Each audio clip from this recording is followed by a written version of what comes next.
Shalom a todos! Bem-vindo ao canal Perfeita Ordem. Meu nome é Gutenberg Moraes e aqui nós estudamos as Sagradas Escrituras sem pedir o seu dinheiro, sem fazer promessa, sem pecar, né? Sem fazer você pecar. Estamos estudando o último livro, né, do cânon bíblico, né, atual, que é Apocalipse e Revelação. E já estamos no capítulo 20. E agora nós vamos entender muita coisa que ficou para trás, sem assim, revelação, né? Sem esclarecimento. Vamos para o texto. E vi descer do céu um malahim que tinha a chave do absinto ou do abismo, perdão, gente, absinto não, um abismo, do abismo, uma grande cadeia na sua mão. Uma gaiola, né? Ele prendeu o dragão, a antiga serpente, que é o acusador, o Ra-Satã, e a amarrou por 1000 anos. Ele é acusador. Ele é acusador. Ele não é a essência do teu mal. A essência do teu mal é a serpente e os demônios. O Ra-Satã tem a missão de um acusador, de um inquiridor, de um promotor, né, de justiça. E lançou-o no abismo, e ali o encerrou e pôs selo sobre ele, para que não mais engane as nações, até que os 1000 anos se acabem. E depois importa que seja solto por um pouco de tempo. 1000 anos seria um dia, 1000 anos seria 100 anos, 1000 anos seria o quê? Já que a gente não tem ideia do que será 1000 anos para o Eterno. E vi tronos e assentaram-se sobre eles, e foi-lhes dado o poder de julgar, e vi as nefesh, ou seja, as almas daqueles que foram degolados pelo testemunho de Yeshua e pelas palavras de Elohim, e que não adoraram a besta, nem a sua imagem, e não receberam um sinal. Aqui, dá a entender que aqui o cara, né, estava morto, acordou, aí ressuscitou, e agora eu vou ser julgado. Não. Esse julgamento está acontecendo agora. Isso não quer dizer que o cara ressuscitou agora, nessa época. Ok? Expliquei isso. Em suas testas, nem em suas mãos. Porque eles não tiveram, né? Né? Vamos lá voltar para entender o texto.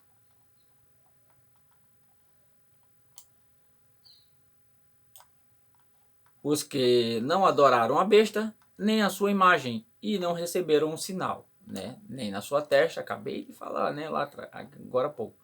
Nem na sua testa, nem, ou seja, os que não serviram o sistema, nem nas suas testas, nem nas suas mãos, e viveram e reinaram com o Machia durante 1000 anos.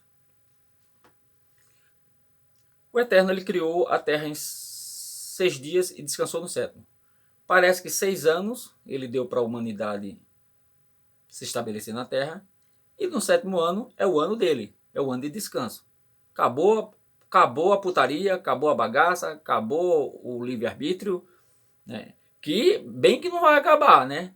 Assim, eu tô falando acabou o livre-arbítrio porque ele não vai tolerar mais pecado, mas que ele ainda vai dar uma chancezinha do Ra-Satã tentar fazer alguma coisa aí, né? Para perturbar a paz. Vamos continuar no texto. Mas os outros mortos não reviveram, até que os 1000 anos se acabaram. Esta é a primeira ressurreição. Entendeu? Mais ou menos, quase que eu mordi a minha língua aqui.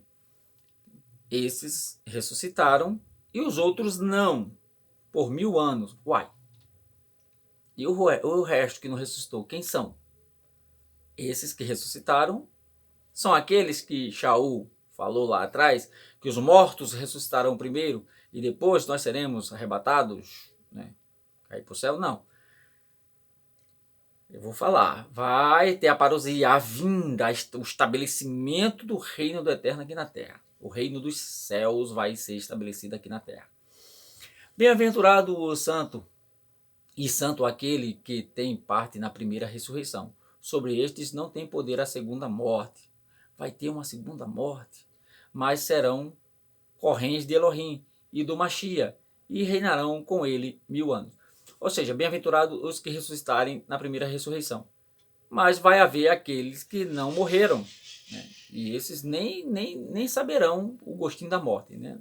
Não saberão o gosto da morte. Reinarão com ele por 1000 anos. E sairá, e acabando-se os 1000 anos, Satã será solto da sua prisão. Aquilo que eu falei. E sairá a enganar as nações que estão sobre os 4 extremos da terra. Ou seja, ele vai começar a fazer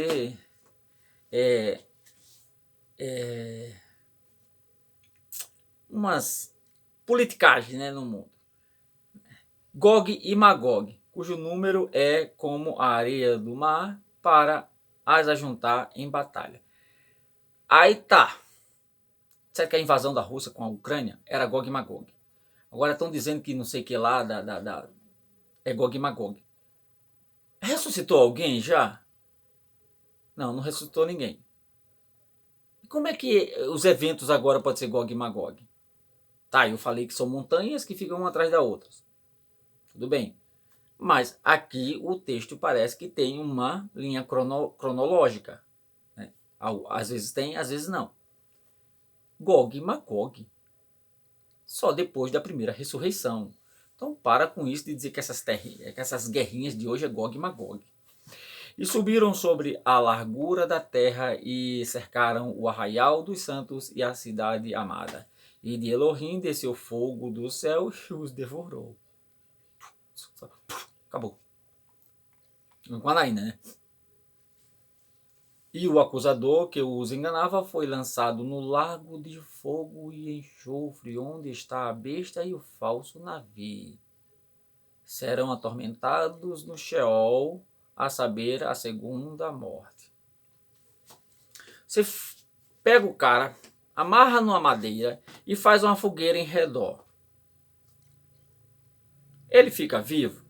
Não, mas ele vai ser atormentado. Ele vai ser atormentado. É o que está dizendo aqui. Eles vão ser lançados no lago de fogo e enxofre. Sabe? Para serem atormentados no Sheol. Sheol é sepultura. Que agora, na sua Bíblia, tem inferno. A sua Bíblia, ela fala aí, lago de fogo e inferno. Né? Serão atormentados no Sheol, a saber, a segunda morte. Serão atormentados até a morte. A mãe romana botou umas vírgulazinhas fora do lugar aqui, né? Que é para dar origem a tormentos depois da morte. Não. O tormento é até morrer. Essa é a segunda morte. Ok? E vi um grande trono branco. Ou seja, essa aqui é para sempre. Para sempre. Morreu para sempre. Não tem mais volta. Né? Ou seja, o Satã, né, vai deixar de existir junto. A besta e o falso profeta já estavam lá, exterminados. Só o Satã que saiu para fazer uma brincadeira, mas parece que se ele vai conseguir arrastar alguém, só saberemos quando isso acontecer. E houve um grande trono branco e o que estava sentado sobre ele, de cuja presença fugiu a terra e o céu, e não se achou lugar para eles. Né? Pode ser simbólico isso aqui. E viu os mortos grandes e pequenos que estavam diante de Elohim, e abriram-se os livros, e abriu-se outro livro, que é o da vida. E os mortos foram julgados pelas coisas que estavam escritas nos livros segundo as suas obras. Os mortos foram julgados. Ou seja, se o cara não ressuscitou, é porque o nome dele já não estava lá. Né? Ele nem chegou a ressuscitar. E deu o mar aos mortos que nele havia, e a morte e o Sheol deram os mortos. A morte e o Sheol. A morte e a sepultura. Está começando a entender. Deram os mortos que nele haviam e foram julgados, cada um segundo as suas obras. E a morte e o Sheol foram lançados no lago de fogo. Esta é a segunda morte. E aquele que não foi achado escrito no livro da vida foi lançado no lago de fogo. Ou seja, exterminado para sempre. Inferno é lago de fogo, né? Inferno é lago de fogo. Então como é que o inferno, né, a morte e o inferno foi lançado no lago de fogo? Na sua Bíblia tem assim: a morte e o inferno foi lançado no lago de fogo. Peraí, o inferno é o lago de fogo? Como é que ele é lançado nele mesmo? Porque o dedinho da mamãe romana aí, né? E você, evangélico, cai nessa piada, nessa bagaça. A morte e o inferno. Você tira a palavra inferno, que não existe no hebraico antigo, e coloca a palavra Sheol, que é sepultura. Se você morre, você precisa de uma sepultura. Então a morte e a sepultura foram lançados no lago de fogo. Ou seja, foram queimados e deixaram de existir. Não vai haver mais morte, por conseguinte, não precisa-se mais de sepultura. Entendeu? Esses dois vão deixar de existir, junto com a besta, com o falso profeta e com o Satã. E aquele que não foi achado foi lançado no lago de fogo também. Exterminado. Assista aqui no meu canal, Último dos Últimos Dias, que você vai entender mais. Eu vou trazer mais informações sobre esse assunto. Shalom a todos. Terminamos aqui o capítulo 20 e eu aguardo você lá no 21. Um abraço.